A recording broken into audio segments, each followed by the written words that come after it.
السلام علیکم ورحمۃ اللہ وبرکاتہ۔ معزز سامعین، آج ایک بھائی نے پوچھا تھا کہ مجھے بات بات پہ غصہ آتا ہے، بلا وجہ غصہ کرتا ہوں، کوئی مجھے اچھی باتیں بھی کرے تو مجھے غصہ آتا ہے، اس کے لیے کوئی اچھی سی وظیفہ بتاؤ۔ تو میرے بھائی، غصہ تو شیطان کے اثر میں سے ہے، اس سے بچنا بہت ضروری ہے، لیکن میں آپ کو چند وظائف بتاتا ہوں، وہ آپ کیا کریں، انشاءاللہ بہت فرق محسوس ہوگا۔ تو بھائیو، اگر ابھی تک آپ نے ہمارا چینل سبسکرائب نہیں کیا تو جلدی سے سبسکرائب کریں اور بیل آئیکن کو دبائیں تاکہ ہماری آئندہ کی وظائف کی ویڈیوز آپ کو اپنی وقت پر پہنچ سکے۔ شکریہ۔ تو بھائیو، غصے کے لیے یہ وظائف بہت ہی مجرب ہیں۔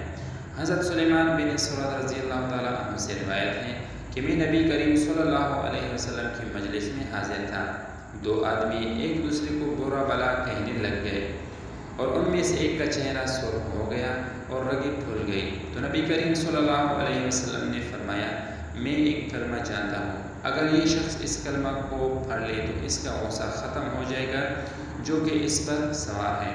صحابہ کرام رضی اللہ تعالیٰ عنہ نے جب دیکھا کہ اس نے یہ نہیں کہا تو اس سے کہا کہ نبی کریم صلی اللہ علیہ وسلم فرما رہے ہیں کہ تم یہ پڑھ لو۔ اس شخص نے کہا کہ مجھے کوئی دیوانگی ہے، وہ دعا یہ ہے، اعوذ باللہ من الشیطان الرجیم۔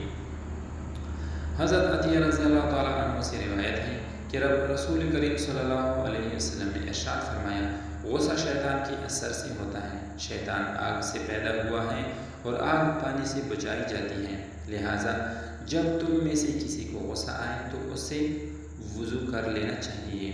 غصہ بڑھتی ہوئی آگ ہے، جو پی گیا اس نے آگ بجھا لی اور جو ضبط نہ کر سکا وہ پہلے خود اس میں چلتا ہے۔